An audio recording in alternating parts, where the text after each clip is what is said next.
Perkenalkan, kami dari kelompok 6, kelas 11 IPA 1, SMA Unklab Air Madidi. Anggota kelompok kami terdiri atas Margaret Aramana, Sofia Sumaiku, Sharon Johnson, Indah Lalang, dan Esther Pinori. Dalam proyek kimia ini, kami akan mempresentasikan materi mengenai minyak bumi, dampak pembakaran bahan bakar, dan sumber energi alternatif pengganti minyak bumi. Pembahasan pertama adalah tentang minyak bumi dan fraksi penting minyak bumi. Minyak bumi dan kandungannya. Minyak bumi terbentuk dari pelapukan jasad renik atau mikroorganisme yang tertimbun dan terisolasi oleh endapan pasir, lumpur, atau zat lain selama jutaan tahun dengan pengaruh tekanan serta panas bumi. Kandungan utama minyak bumi adalah hidrokarbon yang terdiri atas alkana, sikoalkana, dan senyawa aromatis. Minyak bumi berwujud lumpur hitam pekat, berbau menyengat dengan kekentalan yang tinggi.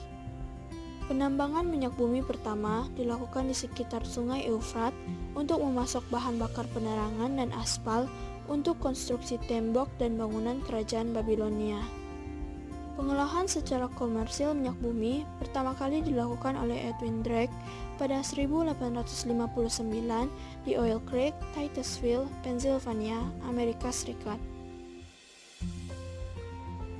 Pengolahan minyak bumi distilasi bertingkat. Minyak bumi merupakan suspensi kompleks dari banyak senyawa hidrokarbon. Fraksi minyak bumi bisa dipisahkan dengan dasar perbedaan rantai karbon dengan metode distilasi bertingkat, konsep perbedaan titik didih yang lebih rendah. Fraksi-fraksi minyak bumi. Fraksi gas memiliki titik didih terendah yaitu di bawah 20 derajat Celcius dengan jumlah atom C1 sampai C4 seperti metana, etana, propana, dan butana. Fraksi cair memiliki titik didih antara 30 sampai 300 derajat Celcius dengan jumlah rantai karbon mulai dari C5 sampai C20. Fraksi padat, suhu distilasinya di atas 300 derajat Celcius dengan jumlah rantai karbon di atas 20 atom. Proses lanjutan pengolahan minyak bumi. Cracking, perengkahan, proses pemotongan rantai fraksi minyak bumi yang panjang menjadi lebih pendek.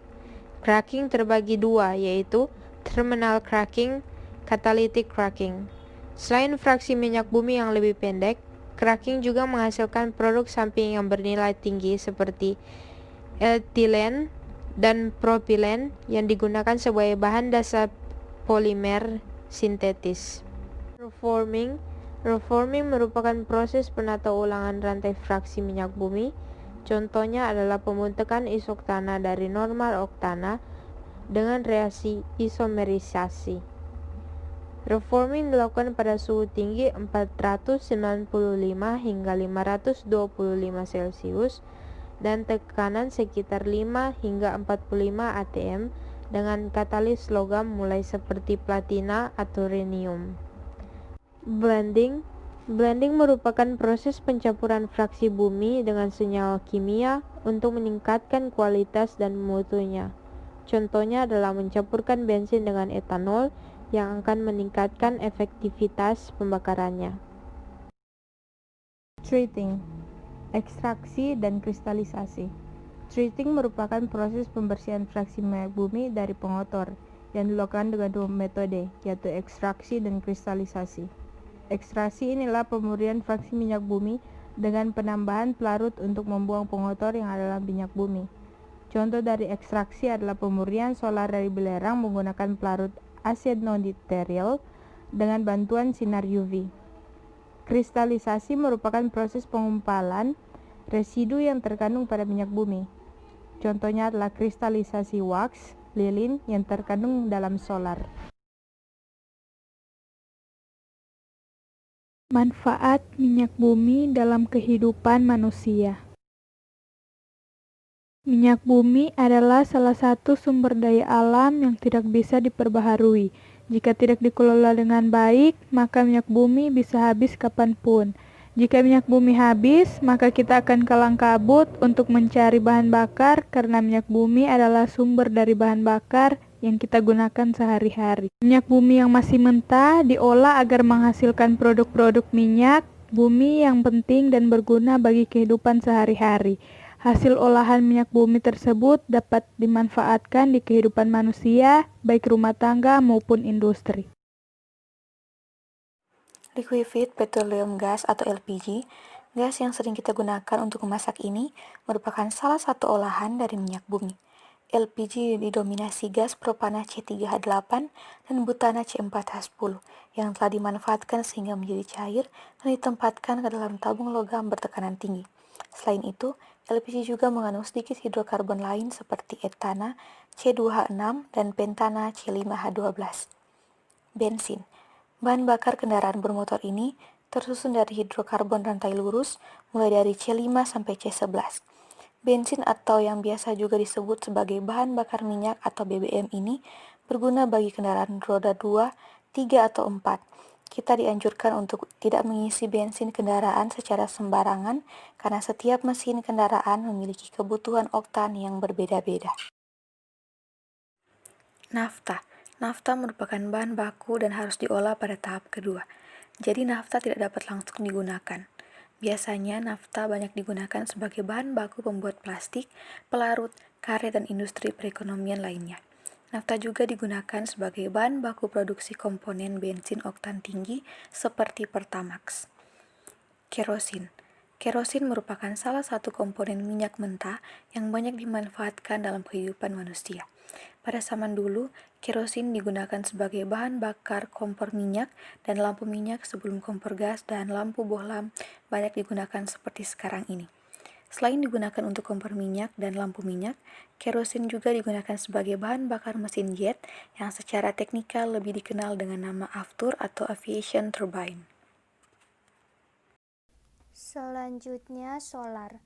Solar adalah bahan bakar diesel yang paling umum di Indonesia. Solar merupakan campuran alkana dengan rantai C15H32 dan C16H34. Hasil olahan minyak bumi ini digunakan sebagai bahan bakar mesin diesel pada kendaraan bermotor. Contohnya antara lain ada bus, truk, kereta api diesel, dan traktor. Selain itu, solar juga dapat menjadi bahan bakar pada mesin industri. Selanjutnya, pelumas. Pelumas merupakan zat kimia yang umumnya cairan dan diberikan di antara dua benda yang bergerak untuk mengurangi gaya gesek. Pelumas berfungsi sebagai lapisan pelindung yang memisahkan dua permukaan yang berhubungan. Jadi, selain mengurangi gaya gesek, pelumas juga melindungi mesin dari karat. Contoh dari pelumas adalah oli mesin yang digunakan pada mesin pembakaran dalam.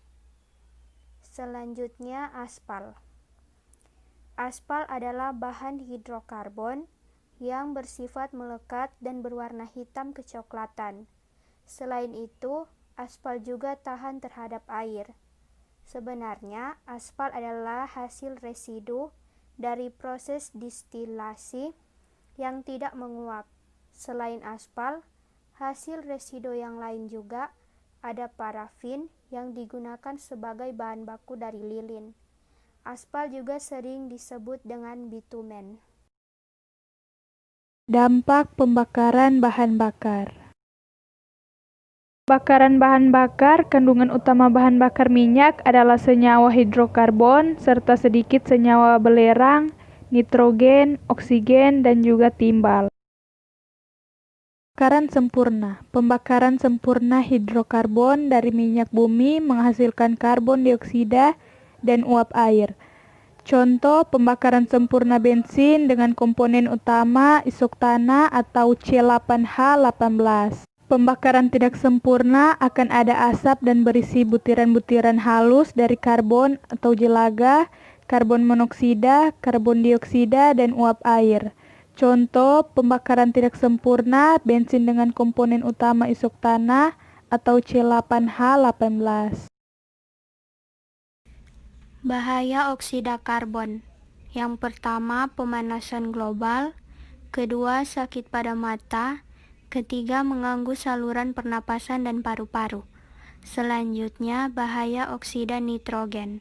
Pertama, gas penyebab efek rumah kaca, dan kedua, iritasi mata. Selanjutnya, bahaya oksida belerang. Yang pertama, hujan asam, dan yang kedua, ispa. Sumber energi alternatif pengganti minyak bumi. 1. Air, pembangkit listrik tenaga air atau pembangkit listrik tenaga mikrohidro. 2. Angin, pembangkit listrik tenaga bayu. 3. Sinar matahari, pembangkit listrik tenaga surya. 4. Gelombang laut, pembangkit listrik tenaga gelombang laut. 5. Nuklir, pembangkit listrik tenaga nuklir. 6. Panas bumi, pembangkit listrik tenaga panas bumi. 7. Biomasa, biogas, serta biodiesel, pembangkit listrik tenaga biomasa, biodiesel, dan biogas.